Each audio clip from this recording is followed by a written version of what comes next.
Chapter 14. We're off, someone's shouting. We're off at last. James woke up with a jump and looked about him. The creatures were all out of their hammocks, moving excitedly around the room. Suddenly, the floor gave a great heave as though an earthquake were taking place. Here we go, shouted the old green grasshopper, hopping up and down with excitement. Hold on. What's happening? Cried James, leaping out of the hammock. What's going on? The ladybug, who was obviously a kind, gentle creature, came over and stood beside him. In case you don't know, she said, we are about to depart forever from the top of this ghastly hill that we've all been living on for so long. We are about to roll away inside this great beautiful peach to a land of what? Asked James. Never you mind, said the ladybug. But nothing could be worse than this desolate hilltop with those two repulsive aunts of yours. Hear, hear, all shouted. Hear, hear.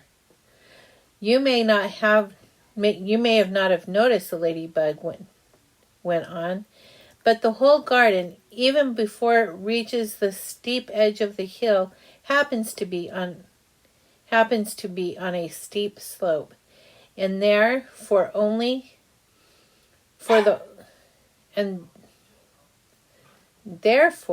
the only thing that has been stopping this peach from rolling right from the beginning,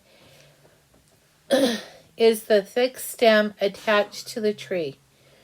Break the stem and off we go. Watch it, said Miss Spider, as the room gave it another violent lurch. Here we go. Not quite.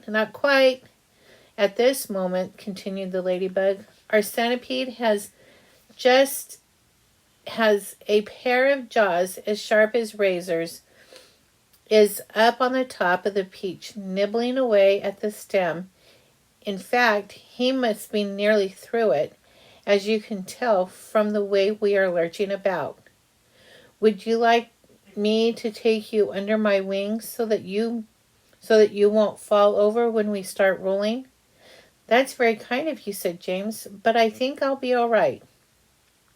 Just then the centipede stuck his grinning face through the hole of the ceiling and shouted, We've done it! We're off! We're off! Cried the others. We're off! The journey begins, shouted the centipede.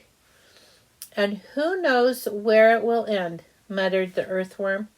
If you have anything to do with it, it can only mean trouble. Nonsense, said the ladybug. We are now about to visit the most marvelous places and see the most wonderful things. Isn't that so, centipede?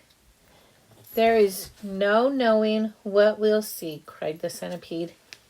You may see a creature with 49 heads who lives in the desolate snow, and whenever it catches a cold, which he dreads, has 49 noses to blow. We may see venomous pink-spotted scrunch, who can chew up a man with one bite. It likes to eat 5 of them roasted for lunch, and 18 for its supper at night.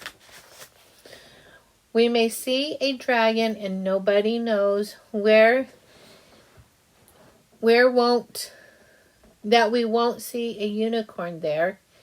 We may see a terrible monster with toes growing out of the tufts of his hair. We may see the sweet little bitty bright hen, so playful, so kind, and well bred, and such beautiful eggs you just boil them and then they explode and blow off your head. A rhinoceros surely you'll see, and that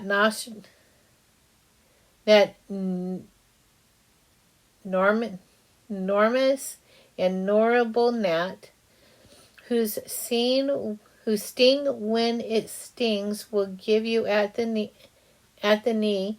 It comes through at the top of your hat. When we may even get lost and be frozen by frost, we may die in an earthquake or tremor. Or nastier still, we may even be tossed on the horns of a furious dilemma.